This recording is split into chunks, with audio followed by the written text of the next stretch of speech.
Ce qui se passe dans Saint-Michel nous tient à cœur et les gens apprécient aussi ce qu'on fait. On est presque au cœur parce qu'on représente la majeure partie des gens qui habitent le quartier. Les gens passent, ils viennent nous voir. Ils viennent nous voir pour toutes sortes de raisons. Ils vont venir parce que les enfants ont des problèmes à l'école, ils vont venir parce qu'eux ont des problèmes à régler, leur immigration, parce qu'ils ont des problèmes de famille, parce que pour toutes sortes de raisons. Halte garderie, ils veulent apprendre le français, on est là. Et puis souvent je réfléchis aussi à ça. La réponse qu'on a eue, par exemple, je pense au tremblement de terre. Imaginez-vous que le premier endroit où les gens ont appelé, c'est la Maison d'Haïti.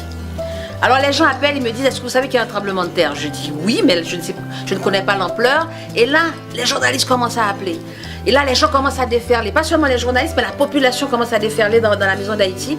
Puis là, tu dis, mais qu'est-ce qui se passe? Qu'est-ce que je peux faire? Moi, je ne suis pas un centre de crise. Qu'est-ce que je vais faire avec tous ces gens? Et puis, il faut répondre aux questions et tout. Et là, je me suis dit, ok, quelque chose qui se passe.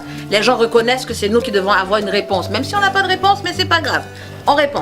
Au début, là, on n'avait même pas de réponse. Les journalistes nous disaient, est-ce que vous avez des nouvelles? Je dis, mais j'en ai pas plus que vous. Mais si vous voulez, vous pouvez rester, je vais vous donner du thé. Puis on va attendre. À mesure, les gens continuent à venir. Et puis la Maison d'Haïti est devenue comme un centre de crise. C'est là que je me suis rendu compte que ça, c'est le résultat de tout ce travail qu'on a fait depuis toutes les années qu'on est là. Ça, c'est le résultat. Ça veut dire qu'il suffit qu'on ait dit, on n'y arrivera pas tout seul. Puis tout le monde est venu nous aider en disant, qu'est-ce qu'on peut faire pour vous? Ok, tel bénévole fait telle chose, telle autre chose, telle autre chose. Ce qui fait qu'on a pu ouvrir de 9h du soir à 9h, de 9h du matin à 9h du soir. Tous les jours, il y avait tout le temps des bénévoles qui étaient là. Et jusqu'à présent, c'est ça qui se passe. Ça veut dire que dès qu'on a besoin de quelque chose, on dit à la communauté et on dit aux communautés et on dit aux Québécois, au secours, aidez-nous, puis ils vont venir nous aider. Aussi, on peut aussi leur dire, regardez ce qu'on a de beau, puis venez voir, puis venez profiter. Parce que quand on a eu besoin et vous avez répondu, maintenant on a quelque chose de beau à vous offrir, ben venez, parce qu'on va le partager ensemble. Et c'est ce qu'on fait.